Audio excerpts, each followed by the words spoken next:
ಎಲ್ಲರಿಗೂ ನಮಸ್ಕಾರ ಸ್ನೇಹಿತರೆ. ಇಂದು Aadhaar card, ration card, PAN card ಹೀಗೆ ಕೆಲವೊಂದು ದಾಖಲೆಗಳು ಜನರ ಜೀವನದ ಮೇಲೆ ಹೆಚ್ಚು ಪರಿಣಾಮ ಬೀರಬಹುದಾದ ದಾಖಲೆಗಳಾಗಿವೆ. ಅದರಲ್ಲೂ ಹಣಕಾಸಿನ ವಹಿವಾಟು ಮಾಡುವಲ್ಲಿ ಪ್ಯಾನ್ ಕಾರ್ಡ್ ಅವಶ್ಯಕವಾಗಿ ಬೇಕಾಗಿರುವ ಒಂದು ದಾಖಲೆ. ಈ ಪ್ಯಾನ್ ಕಾರ್ಡನ್ನು ಆದಾಯ ತೆರಿಗೆ ಇಲಾಖೆಯಿಂದ ನೀಡಲಾಗಿದ್ದು, 10 ಅಂಕಿಯ ಈ ವಿಶಿಷ್ಟ ಗುರುತಿನ ಚೀಟಿ ತೆರಿಗೆ ಪಾವತಿಗೆ ಹಾಗೂ ಬ್ಯಾಂಕ್ ಖಾತೆಗಳನ್ನು ತೆರೆಯಲು 50,000 ರೂಪಾಯಿ ಮೀರಿದ ವಹಿವಾಟು ನಡೆಸಲು, ಆಸ್ತಿಯನ್ನು ಖರೀದಿಸುವುದು ಅಥವಾ ಮಾರಾಟ ಮಾಡಲು ಬೇಕಾಗುವ ಪ್ರಮುಖ ದಾಖಲೆಗಳಲ್ಲಿ ಒಂದಾಗಿದೆ. ಇನ್ನು ಸರ್ಕಾರ ಪ್ಯಾನ್ ಕಾರ್ಡ್ಗಳಿಗೆ ಸಂಬಂಧಿಸಿದಂತೆ ಕೆಲವು ಹೊಸ ನಿಯಮಗಳನ್ನು ಜಾರಿಗೆ ತಂದಿದ್ದು, ಕಡ್ಡಾಯವಾಗಿ ಜನರೂ ಕೂಡ ಈ ನಿಯಮವನ್ನು ಪಾಲಿಸಬೇಕು. ಒಂದು ವೇಳೆ ಪಾಲಿಸದಿದ್ದಲ್ಲಿ ಅವರ ಪ್ಯಾನ್ ಕಾರ್ಡ್ ರದ್ದಾಗಬಹುದು. ಪ್ಯಾನ್ ಕಾರ್ಡ್ಗೆ ಸಂಬಂಧಿಸಿದಂತೆ ಯಾವ ನಿಯಮ ಜಾರಿಯಾಗಿದೆ ಎಂಬ ಸಂಪೂರ್ಣ ಮಾಹಿತಿಯನ್ನು ನೋಡೋಣ ಬನ್ನಿ. ಸರ್ಕಾರ ಹೊರಡಿಸಿರುವ ನಿಯಮದ ಪ್ರಕಾರ ಪ್ಯಾನ್ ಕಾರ್ಡನ್ನು ಆಧಾರ್ ಕಾರ್ಡ್ನೊಂದಿಗೆ ಲಿಂಕ್ ಮಾಡುವುದು ಕಡ್ಡಾಯವಾಗಿದ್ದು, ಸಾರ್ವಜನಿಕರಿಗೂ ಕೂಡ ಈ ನಿಯಮವನ್ನು ಪಾಲಿಸಬೇಕು. ಇಲ್ಲವಾದಲ್ಲಿ ಹಲವು ಸಮಸ್ಯೆಗಳನ್ನು ಎದುರಿಸಬೇಕಾಗಬಹುದು ಎಂಬ ಎಚ್ಚರಿಕೆ ನೀಡಿದೆ. ಈಗಾಗಲೇ ಹಲವು ಬಾರಿ ಈ ಕುರಿತು ಸಾರ್ವಜನಿಕರಿಗೆ ತಿಳಿದಿದ್ದರೂ ಕೂಡ ಜನರು ಇದರ ಬಗ್ಗೆ ಹೆಚ್ಚಿನ ಗಮನ ಹರಿಸಿಲ್ಲ. ಆದ್ದರಿಂದ ಸರ್ಕಾರ ಸಾರ್ವಜನಿಕರಿಗೆ ತಿಳಿಸಿದೆ, ಡಿಸೆಂಬರ್ 30ರೊಳಗಾಗಿ ನಿಮ್ಮ ಪ್ಯಾನ್ ಕಾರ್ಡನ್ನು ಆಧಾರ್ ಕಾರ್ಡ್ನೊಂದಿಗೆ ಲಿಂಕ್ ಮಾಡಿಸದಿದ್ದಲ್ಲಿ ನಿಮ್ಮ ಆಧಾರ್ ಕಾರ್ಡ್ ರದ್ದಾಗುತ್ತದೆ ಎಂದು ಎಚ್ಚರಿಕೆ ನೀಡಿದೆ. ಆಧಾರ್ಗೆ ಪ್ಯಾನ್ ಕಾರ್ಡ್ ಲಿಂಕ್ ಮಾಡದಿದ್ದಲ್ಲಿ ಯಾವ ಪರಿಣಾಮಗಳನ್ನು ಎದುರಿಸಬೇಕಾಗಬಹುದು? ಈಗಾಗಲೇ ಹಲವು ಬಾರಿ ಸಾರ್ವಜನಿಕರಿಗೆ ಸರ್ಕಾರ ಎಚ್ಚರಿಸಿದ್ದರೂ ಕೂಡ ಜನರು ನಿರ್ಲಕ್ಷ್ಯ ತೋರುತ್ತಿರುವುದರಿಂದ ಸರ್ಕಾರ ಈ ಬಾರಿ ಖಡಕ್ ಎಚ್ಚರಿಕೆ ನೀಡಿತು. ಒಂದು ವೇಳೆ ನೀವು ಆಧಾರ್ಗೆ ಪ್ಯಾನ್ ಲಿಂಕ್ ಮಾಡದಿದ್ದಲ್ಲಿ ನಿಮ್ಮ ಪ್ಯಾನ್ ಕಾರ್ಡ್ ರದ್ದಾಗುತ್ತದೆ. ಆರ್ಥಿಕ ವಂಚನೆಗಳನ್ನು ತಡೆಯುವ ಪ್ರಮುಖ ಮಾರ್ಗವೆಂದರೆ ಪ್ಯಾನ್ ಕಾರ್ಡನ್ನು ಆಧಾರ್ನೊಂದಿಗೆ ಲಿಂಕ್ ಮಾಡುವುದು.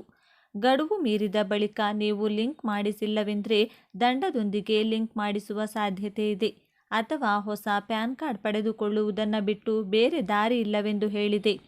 ಅದೇ ರೀತಿಯಾಗಿ ಆದಾಯ ತೆರಿಗೆ ರಿಟರ್ನ್ ಸಲ್ಲಿಸಲು ನಿಮಗೆ ಸಾಧ್ಯವಾಗುವುದಿಲ್ಲ ಹಾಗೂ ಬ್ಯಾಂಕ್ ಖಾತೆಗಳು, ಮ್ಯೂಚುವಲ್ ಫಂಡ್ಗಳು ಇತ್ಯಾದಿಗಳನ್ನು ತೆರೆಯಲು ಸಾಧ್ಯವಾಗುವುದಿಲ್ಲ. TDS ದರಗಳು ದ್ವಿಗುಣಗೊಳ್ಳುತ್ತವೆ. ಈ ರೀತಿಯ ತೊಂದರೆಗಳ ಜೊತೆಯಲ್ಲಿ ಇನ್ನೂ ಹಲವು ಪರಿಣಾಮಗಳನ್ನು ಎದುರಿಸಬೇಕಾಗಬಹುದೆಂದು ಅಧಿಕಾರಿಗಳು ಎಚ್ಚರಿಸಿದ್ದಾರೆ. ಪ್ಯಾನ್ ಕಾರ್ಡನ್ನು ಆಧಾರ್ ಜೊತೆ ಲಿಂಕ್ ಮಾಡುವುದು ಹೇಗೆ? ಮೊದಲಿಗೆ ಆದಾಯ ತೆರಿಗೆ ವೆಬ್ಸೈಟ್ www.incometax.gov.in ಗೆ ಭೇಟಿ ನೀಡಬೇಕು.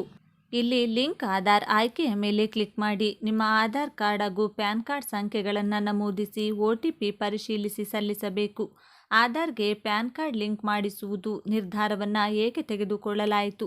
ಗ್ರಾಹಕರ ಅನುಮತಿ ಇಲ್ಲದೆ ಬಹಳಷ್ಟು ಫಿನ್ಟೆಕ್ ಕಂಪನಿಗಳು ಗ್ರಾಹಕರ ಪ್ಯಾನ್ ಕಾರ್ಡ್ಗಳನ್ನು ಮನೋಇಚ್ಛೆ ಬಳಸಿಕೊಳ್ಳುತ್ತಿರುವ ಕಾರಣದಿಂದ ಹಲವಾರು ಆರ್ಥಿಕ ವಂಚನೆಗಳ ಪ್ರಕರಣಗಳು ಹೆಚ್ಚಾಗುತ್ತಿವೆ.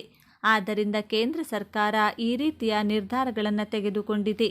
ಇನ್ನು ಡಿಸೆಂಬರ್ 31ರೊಳಗೆ ನಿಮ್ಮ ಪ್ಯಾನ್ ಕಾರ್ಡನ್ನು ಆಧಾರ್ನೊಂದಿಗೆ ಲಿಂಕ್ ಮಾಡಿಸದಿದ್ದರೆ ನಿಮ್ಮ ಪ್ಯಾನ್ ಕಾರ್ಡ್ ರದ್ದಾಗುತ್ತದೆ ಹಾಗೂ ಯಾವುದೇ ರೀತಿಯ ಡಿಜಿಟಲ್ ಪಾವತಿಗಳು ನಡೆಯುವುದಿಲ್ಲ. ಇನ್ನು ನೀವು ಹೊಸ ಪ್ಯಾನ್ ಕಾರ್ಡ್ ತೆಗೆದುಕೊಳ್ಳುವುದು ಕೂಡ ಕಷ್ಟವಾಗುತ್ತದೆ. ಆದ್ದರಿಂದ ಸಾರ್ವಜನಿಕರು ಡಿಸೆಂಬರ್ 31ರೊಳಗೆ ನಿಮ್ಮ ಪ್ಯಾನ್ ಕಾರ್ಡನ್ನು ಆಧಾರ್ನೊಂದಿಗೆ ಲಿಂಕ್ ಮಾಡಿಸಿ. ಉಚಿತ ಹೊಲಿಗೆ ಯಂತ್ರ ಮತ್ತು ಪ್ರಧಾನಮಂತ್ರಿ ವಿಶ್ವಕರ್ಮ ಯೋಜನೆ. ಕೇಂದ್ರ ಸರ್ಕಾರವು ಮಹಿಳೆಯರ ಸ್ವಾವಲಂಬನೆ ಮತ್ತು ಆರ್ಥಿಕ ಪ್ರಗತಿಯ ಮೇಲೆ ಹೆಚ್ಚು ಒತ್ತು ನೀಡುತ್ತಿದೆ. ಈ ಹಿನ್ನೆಲೆ ಮಹಿಳೆಯರಿಗೆ ಉಚಿತ ಹೊಲಿಗೆ ಯಂತ್ರ ವಿತರಣೆ ಯೋಜನೆ ಪರಿಚಯಿಸಲಾಗಿದೆ. ಈ ಯೋಜನೆಯ ಮುಖ್ಯ ಉದ್ದೇಶ ಮಹಿಳೆಯರು ಸ್ವಯಂ ಉದ್ಯೋಗವನ್ನು ಅಳವಡಿಸಿಕೊಂಡು ತಮ್ಮ ಆರ್ಥಿಕ ಸ್ಥಿತಿಯನ್ನು ಸುಧಾರಿಸಲು ಸಹಾಯ ಮಾಡುವುದು. ಇದೀಗ ಉಚಿತ ಹೊಲಿಗೆ ಯಂತ್ರದ ಜೊತೆ 1 ಲಕ್ಷ ರೂಪಾಯಿಗಳ ಸಾಲವನ್ನು ಕೊಡಲು ಕೇಂದ್ರ ಸರ್ಕಾರ ಮುಂದಾಗಿದೆ. ಪ್ರಧಾನಮಂತ್ರಿ ವಿಶ್ವಕರ್ಮ ಯೋಜನೆ. ಪ್ರಧಾನಮಂತ್ರಿ ವಿಶ್ವಕರ್ಮ ಯೋಜನೆ ಒಂದು ಮಹತ್ವಾಕಾಂಕ್ಷಿ ಕಾರ್ಯಕ್ರಮವಾಗಿದ್ದು, ಇದು ವಿವಿಧ ವೃತ್ತಿಗಳಿಗೆ ಸಂಬಂಧಿಸಿದಂತೆ ವಿಶೇಷ ಉಪಕರಣಗಳು ಮತ್ತು ಯಂತ್ರಗಳನ್ನು ಒದಗಿಸುತ್ತದೆ. ಈ ಯೋಜನೆಯಡಿ ಹೊಲಿಗೆ ಯಂತ್ರಗಳನ್ನು ಮಹಿಳೆಯರು ಹಾಗೂ ಪುರುಷರು ಎರಡೂ ಪಡೆದುಕೊಳ್ಳಬಹುದು. ಯೋಜನೆಯ ಮುಖ್ಯಾಂಶಗಳು: ಆರ್ಥಿಕ ನೆರವು. ಯೋಜನೆಯಡಿ ಹೊಲಿಗೆ ಯಂತ್ರವನ್ನು ಖರೀದಿಸಲು 15,000 ರೂಪಾಯಿಗಳ ಸಹಾಯಧನವನ್ನು ನೇರವಾಗಿ ಅರ್ಜಿದಾರರ ಬ್ಯಾಂಕ್ ಖಾತೆಗೆ ಜಮಾ ಮಾಡಲಾಗುತ್ತದೆ. ಡಿಜಿಟಲ್ ತರಬೇತಿ. ಒಬ್ಬ ಮಹಿಳೆಯರು ಒಂದೊಮ್ಮೆ ತರಬೇತಿಯಲ್ಲಿ ಭಾಗವಹಿಸುವ ಮೂಲಕ ದಿನಕ್ಕೆ 500 ರೂಪಾಯಿಗಳ ಪಾವತಿಯನ್ನು ಪಡೆದುಕೊಳ್ಳಬಹುದು. ಸಾಲ ವ್ಯವಸ್ಥೆ. ಯೋಜನೆಯಡಿ ಮೊದಲ ಬಾರಿಗೆ 1,00,000 ರೂಪಾಯಿಗಳ ಸಾಲವನ್ನು 18 ತಿಂಗಳಲ್ಲಿ ಮರುಪಾವತಿ ಮಾಡುವ ವ್ಯವಸ್ಥೆ ಇದೆ. ಮರುಪಾವತಿಯನ್ನು ಯಶಸ್ವಿಯಾಗಿ ಮಾಡಿದ ನಂತರ ಇನ್ನೂ 2,00,000 ರೂಪಾಯಿಗಳವರೆಗೆ ಸಾಲವನ್ನು ಪಡೆಯಬಹುದು. ಇದನ್ನು 30 ತಿಂಗಳಲ್ಲಿ ಪಾವತಿಸಬೇಕು. ಕಡಿಮೆ ಬಡ್ಡಿ. ಈ ಸಾಲಗಳ ಮೇಲಿನ ಬಡ್ಡಿದರ ತುಂಬ ಕಡಿಮೆ ಇರುತ್ತದೆ ಮತ್ತು ಸರ್ಕಾರವು ಕ್ರೆಡಿಟ್ ಗ್ಯಾರಂಟಿ ಶುಲ್ಕವನ್ನು ಪಾವತಿಸುತ್ತದೆ. ಅರ್ಹತಾ ನಿಯಮಗಳು.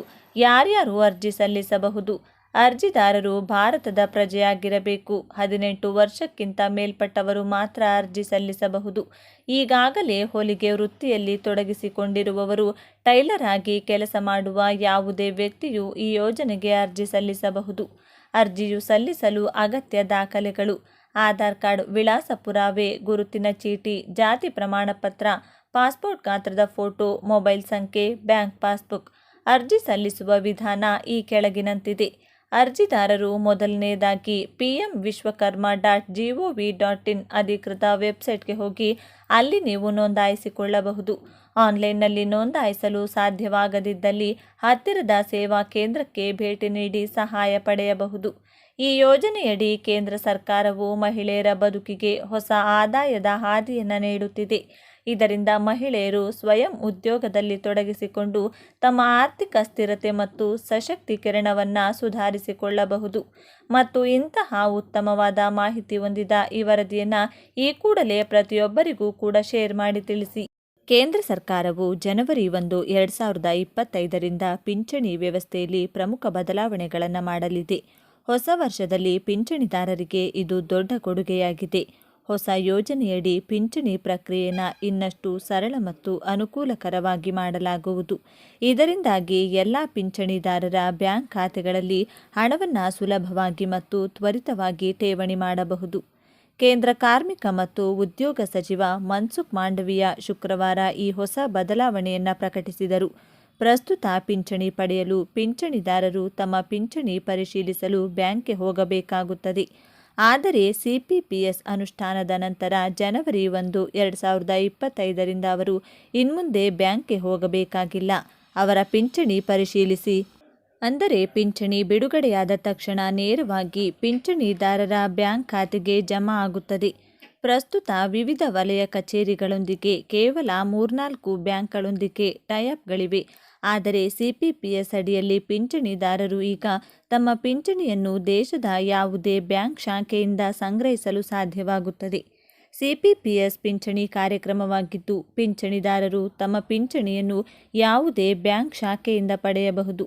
ಈ ವ್ಯವಸ್ಥೆಯಲ್ಲಿ ಪಿಂಚಣಿ ಪ್ರಾರಂಭವಾದಾಗ ಪಿಂಚಣಿದಾರರು ತಮ್ಮ ಪಿಂಚಣಿಯನ್ನು ಪರಿಶೀಲಿಸಲು ಯಾವುದೇ ಶಾಖೆಗೆ ಹೋಗಬೇಕಾಗಿಲ್ಲ ಮತ್ತು ಅವರ ಪಿಂಚಣಿಯನ್ನು ನೇರವಾಗಿ ಅವರ ಬ್ಯಾಂಕ್ ಖಾತೆಗೆ ಜಮಾ ಮಾಡಲಾಗುತ್ತದೆ. ಅಂದರೆ ಸಿಪಿಪಿಎಸ್ ಪಿಂಚಣಿ ವಿತರಣಾ ವ್ಯವಸ್ಥೆಯಲ್ಲಿ ಮಹತ್ವದ ಬದಲಾವಣೆಯಾಗಲಿದೆ.